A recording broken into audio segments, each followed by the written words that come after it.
Quezon Province Realty TV. Okay, it's me again, Miss Geraldine Villarasa. Okay po, nandito naman po ako ngayon sa isang barangay dito po sa Tagkawayan, Quezon. Meron na naman po akong iaalok sa inyo na isang property. Siya nga po pala, pasensya na po kayo at hindi po ako makapag-upload lagi ng aking mga vlog kasi ang inyong likod po ay laging busy. Ano po? Okay po, ito pong 2 hectares na aking ibablog ngayong araw. Mula po doon sa town proper ng Tagkawayan, Quezon hanggang dito po sa aking tayong to ay nasa 1.5 kilometro lang po yung kalayo niya sa town proper. Then ito pong 2 hectares ay may katabi po siya na sinubdivide, ginawa po siyang subdivision. Yung muhon po nung subdivision na ginawang kalsada para po doon sa mga nakabili dito po sa subdivision na to ay nandun po mismo sa pagitan nila nung ibablog ko ngayon na 2 hectares. Kaya po ito ay tagusan. Mula po dito yan, sa natututukan pong yan ng aking camera hanggang dito po sa yan pong kalsada na po yan na nakapropose po dito sa subdivision na gagawin dito po sa Tagkawayan, Quezon. Ano po yan, dire-diretso pong yan. Then ang property po ay nandun po sa medyo dulo-dulo niyan. Okay po, tara po at papasukin po natin ang 2 hectares ng Tagkawayan, Quezon. Okay po, nandito na po ako sa property. Ano po? Okay, ito po ay yung pinakamuhon niya dito sa kabilang side, sa kabilang property. Yung pong pinakamuhon niya ay yan na po. Yan na po yung pagkakapitan po baga ng barbed wire na pambakod. Then, dyan po sa side na yan, nandyan po yung gagawing subdivision. Ano po, yun, although po yun po ay talagang i-develop na kasi marami na pong nakabili. Magtatayo na po sila ng mga bahay doon sa subdivision na yon. Then mula po doon kanina sa Barangay Road na pinag-umpisahanan ko, yung pong kalsada ay papasok po yan dito hanggang dito po sa property na ibibenta ko sa inyo ngayong araw. Bali po ito pong title nitong property na to ay bali 3 hektarya po ang nakapaloob. Then yun pong 2 hectares ang ibebenta. Then wala na po tayong problema about sa relocation at subdivision kasi sagot na po nila yon, sagot na po ng mga seller yon. Ano po? Okay po, tara po at iikutin po natin ang 2 hectares ng Tagkawayan, Quezon. Ayan po, makikita po natin dito sa bungad. Mahogany po at mga Jimilina. Ano po? Ayan. Ito pong kinatatayo ang pong to. Medyo po siya pa islant ng konti. Yan. Ayan po ang property. Malinis po talaga siya. Kasi talagang pinalilinisan po siya ni seller. Ano po? Ito pong side na to, maganda po itong pagtaniman ng halaman kasi nga po siya ay patalibis. Ano po? Pero konting talibis lang naman po siya. Kasi 'di ba, madalas ko po sa inyong binabanggit pag ako nagba-vlog na mas maganda po maghalaman dun sa talibis kasi nga po pag umulan ay hindi po naiistakan ng tubig. Ayan po, ayan may mga bagong tanim na nyog. Then ito pong property ay may sapa. Then ayan po, makikita naman po ninyo na napakarami po niyang nyog. Ano po? Ayan. Sabi po ni seller ay marami raw po siya ditong tanim na rambutan. Ayun po sa side na yon, ayun may langka na po doon na 2 puno. Then ayun, mahogany pa rin. Then ito pong sa may tabi ng sapa ay langka. Yan. Naririnig ko po ang lagaslas ng tubig dito sa sapa niya. Ang sapa po niya ay nasa loob po mismo ng property. Ano po? Ayan po yung pinanggalingan ko. Ayan po siya. Okay. Then, ayan pong naikutan na yan ng aking camera. Kasama pa rin po yan sa 2 hectares. Then, ayan po ang running water na sapa. Ayan, nasa loob po siya mismo ng 2 hectares. Ano po? Ayan. Then, eto po, mahogany. Napakalaking puno na po ng mahogany. Pwede niyo na po yang magamit sa gagawin yung bahay kubo dito sa property. Kung sakali po ito ay mabibili ninyo. Ano po? Ayan, napakarami pong nyog. Ayan, medyo po talibis pa rin dito sa side na to. Ayan. Ang mga nyug po niya is mga takaran pa, kaya matagal nyo pa po siyang mapapakinabangan. Okay. Doon naman po tayo sa ibang side. Ano po? Okay po, ayan po yung mahogany na malaking puno. Then, ito po, hindi ko po alam kung anong pangalan po ng puno na yan. Pero sabi po nung aking kasama, isa rin po yan sa good lumber. Ayan, Jimmy Lee na po yung side na yan. Then, ayan po ang mga nyug niya. Dito naman po ito sa kabilang side. Ano po? Then, meron po siyang overlooking. Ayan. Aakyat po tayo doon. Okay po, inaakyat ko po yung overlooking. Pero papasadahan ko po muna ng ikot. Etong nyuga na yan sa kabilang side na yan. Then ito pong overlooking. Ayan, makikita po natin, medyo po ito yung bakante ng property. Pero lahat po siya ay may mga tanim na nanyog. Sabi po ni seller, yan po ay coconut dwarf. Yan po ang sabi niya sa akin. Yan. Then, ito pong side na to. Ayan. Pero karamihan po sa kanya ay yung normal po na nyog. Ano po? Ibig ko pong sabihin na normal na nyog, yung pangkaraniwan po nating itinatanim na yung mga tumataas. Kasi, ang coconut dwarf po talaga ay hindi po ganun katagal ang buhay niya. Hindi po katulad ng mga nyog na dating itinatanim ng mga magsasaka. Kasi ang coconut dwarf po talaga ay parang pinadali lang po natin yung proseso ng pagkuha or pag-harvest ng crop ng produkto. Okay. Ang ganda nitong lagyan ng luya. Nonak. Napakaganda po nitong taniman ng luya.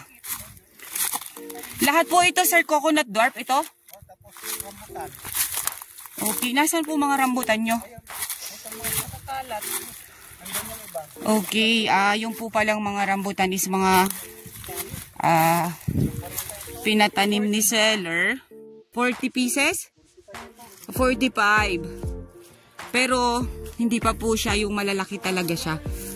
Pero buhay na po siya dito sa flat property. Ano po? Ayan, may overlooking po dun sa kabilang side na yon. Ito pong kinatatayuan kong to. Ito po yung overlooking ng property. Ito na. Ayan po, medyo bakante dito. Pero may mga tanim na po siyang nyog. Yung po nga pong coconut dwarf. Ayan po ang rambutan. Mga buhay na po yung rambutan dito.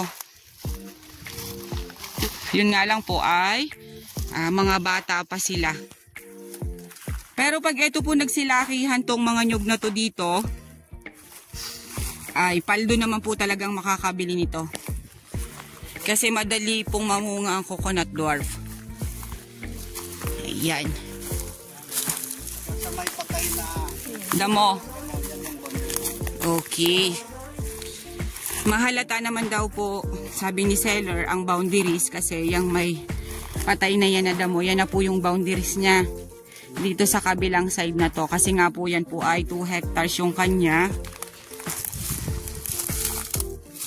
Okay.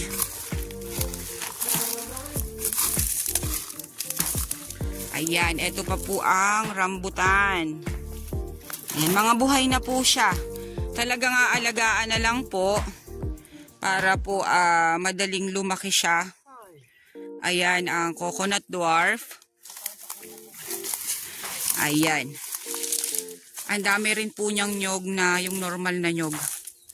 Pero po itong kataasan na to, ito pong sa overlooking na yan, ito po ay halos lahat ay coconut dwarf.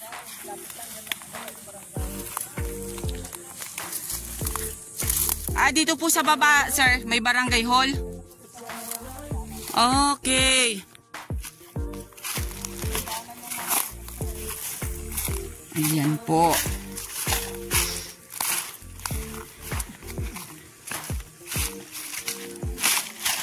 Then, sabi po ni seller, Ito pong daan na to ay papuntang Barangay Hall. Kasi dyan po sa baba, nandyan po ang Barangay Hall. Yan, nandito naman po tayo sa kabilang side. Doon po tayo papunta sa may kubo ni Sir. Ayan, halos po talaga, napakarami na po niyang nyog na tanim. Ayan, lahat po yan ay coconut dwarf. Yung mga tanim na yan ni Sir. Sa makakabili po nito, kayo na lang po ang magpapalaki ng mga nyug na yan. Kasi nga po, ayan, tubo na po talaga siya. Hindi na po siya mamamatay. Hindi na po siya katulad nung iba nakatatanim pa lang. May tendency pa po siya na mamatay. Siya po hindi, talagang buhay na po siya. Ayan. Napakarami pong nyug dito, oh. Oh.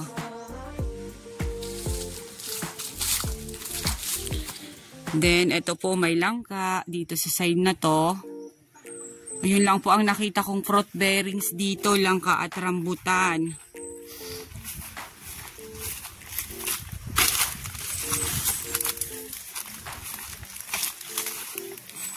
Okay, ayan po may mango dito sa side na ito.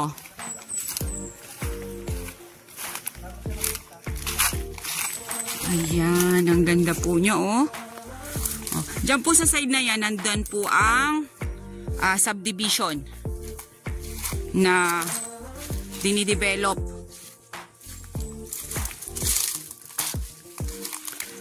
Wow, ang dami niya pong nyug, oh.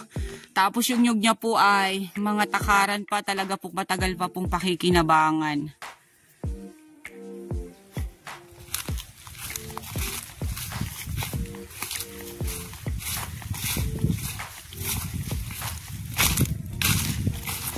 Okay. Ang ganda po, oh. Yan. Katirikan po talaga ng araw ng aking pagbablog kasi kailangan ko na po talagang mag-upload. At marami pong naghahanap ng aking vlog at hindi na po ako nakakapag-upload sa aking YouTube channel. Kaya pagpasensyahan nyo na po muna ang inyong lingkod dahil sobra ko po talagang busy. Ayan. Yan pong naiikutan po ng aking camera na yan. Kasama po yan sa 2 hectares. Ayan po siya, oh.